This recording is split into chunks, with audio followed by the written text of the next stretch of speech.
Assalamualaikum warahmatullahi wabarakatuh. Perkenalkan, saya Dewi Novira Hasan dari Prodi Komunikasi dan Penyiaran Islam IAIN Ternate. Di sini saya akan menjelaskan terkait dengan mata kuliah Filsafat dan Etika Komunikasi, di mana salah satu pembahasannya yaitu hakikat dan landasan komunikasi. Nah, di sini saya akan menjelaskan poin pertama, yaitu hakikat. Hakikat komunikasi. Hakikat komunikasi adalah proses pernyataan antar manusia yang dinyatakan itu adalah perasaan seseorang kepada orang lain dengan menggunakan bahasa sebagai alat penyalurnya. Yang berikut adalah landasan komunikasi. Berbicara tentang landasan komunikasi itu sendiri, dia mencakup beberapa komponen, yaitu definisi komunikasi, prinsip-prinsip komunikasi, dan komponen dasar komunikasi. Yang pertama di sini yang kita bahas yaitu definisi komunikasi. Sebagaimana yang telah kita pelajari dari semester 1 sampai akhirnya tiba di semester 3, yang kita ketahui secara umum yaitu definisi komunikasi adalah proses penyampaian pesan dari komunikator ke komunikan dengan menggunakan media yang di dalam media itu ada pesan yang menimbulkan efek tertentu. Dan komponen dasar komunikasi itu yang sudah kita ketahui bersama, ada 5 komponen dasar. Yang pertama sumber, yang kedua pesan, yang ketiga channel atau media, yang keempat penerima pesan, yang kelima adalah efek. Di mana sumber juga disebut sebagai pengirim pesan atau orang yang menyampaikan pesan atau biasa disebut sebagai komunikator. Bisa seseorang individu, kelompok, organisasi, perusahaan, atau negara. Kedua adalah pesan. Pesan adalah apa yang dikomunikasikan oleh sumber kepada penerima yang merupakan seperangkat simbol verbal atau non-verbal yang mewakili perasaan, nilai, gagasan, atau maksud dari sumber tersebut. Nah, yang ketiga ada saluran. Saluran atau channel, biasa disebut dengan media, adalah alat atau wahana yang digunakan sumber untuk pesannya kepada penerima. Komponen dasar yang keempat yaitu komunikan atau penerima pesan, di mana penerima pesan adalah pihak yang menerima pesan dari sumber atau komunikan yang menerima pesan dari komunikator. Yang kelima ada efek. Efek yaitu apa yang terjadi pada penerima setelah menerima apa yang disampaikan oleh komunikator. Nah, efek juga bisa terjadi pada pengetahuan, tingkah laku, dan sikap seseorang. Pembahasan yang terakhir ada prinsip-prinsip komunikasi, di mana prinsip-prinsip komunikasi yang telah kita ketahui bersama dalam bukunya Profesor Dr. Dedi Mulyana, pakar ahli komunikasi. Dalam bukunya ada 12 prinsip komunikasi. Yang pertama, komunikasi sebagai proses simbolik, di mana proses simbolik ini simbolik itu diartikan dengan lambang. Ketika kita berkomunikasi, kita dapat memaknai sesuatu itu sendiri melalui apa yang kita seperti sekarang juga ini sebagai simbol dari apa yang saya sampaikan. Yang kedua, setiap perilaku mempunyai potensi berkomunikasi. Di mana maksudnya setiap perilaku punya potensi untuk ditafsirkan. Misalnya kalau dia lagi tersenyum, ya berarti ditafsirkan dia sedang berbahagia, sedang berbunga-bunga, dan sedang wah gitu.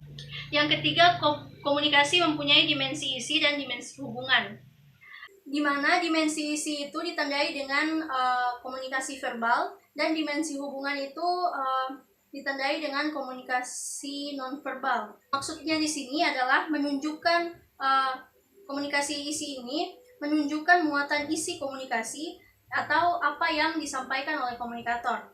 Nah, dimensi hubungan itu sendiri cara mengatakannya yang juga mengisyaratkan lambang atau bagaimana hubungan dan bagaimana pesan itu ditafsirkan. Keempat, komunikasi berlangsung dalam tingkat kesenjangan.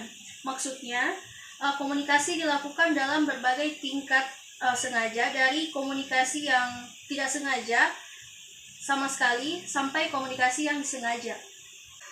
Dan ketika kita tidak bermaksud menyampaikan, atau meskipun kita tidak bermaksud untuk menyampaikan pesan tersebut kepada orang lain, perilaku kita berpotensi ditafsirkan orang lain. Kita tidak dapat mengendalikan orang lain untuk menafsirkan atau menerjemahkan apa yang kita lakukan, atau menafsirkan perilaku kita. Yang kelima, komunikasi terjadi dalam konteks ruang dan waktu.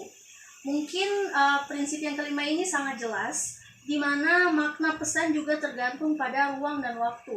Contohnya, kita melakukan pembelajaran di kampus, tempatnya di kampus pada jam 7.30, seperti itu misalnya.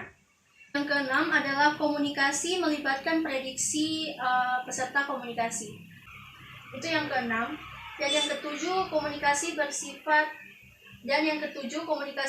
sistematis, di mana komunikasi itu tersusun dengan sangat sistematis atau tersusun rapi, terperinci, di mana dimulai dari komunikator, pesan, terus channel, penerima pesan, dan juga efek atau feedback dari audiens itu sendiri. Yang kedelapan, semakin mirip latar belakang budaya, maka semakin efektif komunikasi itu. Misalnya, saya orang Bacan, berkomunikasi dengan orang Bacan itu akan sangat efektif karena dilihat dari bahasa dan juga logat yang kita gunakan di keseharian kita. Misalnya saya berkomunikasi dengan orang teman saya dari Bacan, kita tidak akan kaku karena bahasa yang kita gunakan itu sudah sama-sama kita pahami.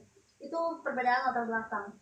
Nah, kalau saya berbicara dan berkomunikasi dengan orang yang ada di Jawa, misalnya di Jakarta, seperti ini, saya akan menggunakan bahasa yang lebih baku atau bahasa Indonesia agar dimengerti. Kalau contohnya saya berbahasa seperti berbicara dengan teman saya yang ada di Bacan, pasti mau di kanal kita, nah bentar mengerti tuh, kalau pasti mereka nggak pahami apa yang kita bicarakan, seperti itu. Itu contoh dari komunikasi dilihat dari latar belakang budaya. Yang berikut, prinsip yang ke-9, komunikasi bersifat non-konseksial. Yang ke-10, komunikasi bersifat prosesual, dinamis, dan transaksional. Yang ke-11, komunikasi bersifat irreversibel. Nah, komunikasi yang bersifat irreversibel ini merupakan suatu peristiwa, perilaku hanya berlangsung dalam waktu dan tidak dapat diambil kembali atau tidak dapat diulang kembali. Perilaku baru tidak akan bisa mengubah perilaku sebelumnya. Sifat irreversibel ini adalah implikasi dari komunikasi sebagai proses yang selalu berubah-ubah. Prinsip ini juga sebaiknya kita berhati-hati, karena dalam menyampaikan pesan kepada orang lain, kita tidak dapat menghapus kembali apa yang telah kita sampaikan itu. Yang terakhir, komunikasi bukan panacea untuk menyelesaikan suatu masalah. Ingat, bukan panacea untuk menyelesaikan suatu masalah, di mana terdapat banyak masalah atau konflik sebagai akibat dari kesalahan berkomunikasi. Komunikasi itu bukan cara yang mutlak untuk menyelesaikan permasalahan. Ada hal-hal lain yang turut andil dalam terselesaikannya suatu masalah itu. Contohnya, konflik antara etnis yang kerap terjadi di Indonesia bukan semata-mata disebabkan oleh komunikasi yang tidak baik, tapi pemahaman serta kemauan untuk menerima orang yang berlainan etnis dengan kita yang merupakan hal dasar yang harus dimiliki oleh setiap orang. Tanpa hal tersebut, komunikasi hanya proses yang sia-sia. Oleh karena itu, komunikasi bukanlah panacea atau obat yang manjur untuk menyelesaikan suatu masalah. Itu saja yang dapat saya sampaikan terkait dengan hakikat dan landasan komunikasi. Apabila ada kesalahan dan kekurangan penjelasan dari materi saya yang telah saya paparkan tadi, saya mohon maaf. Akhir kata, fastabiqul khairat, summa assalamualaikum warahmatullahi wabarakatuh.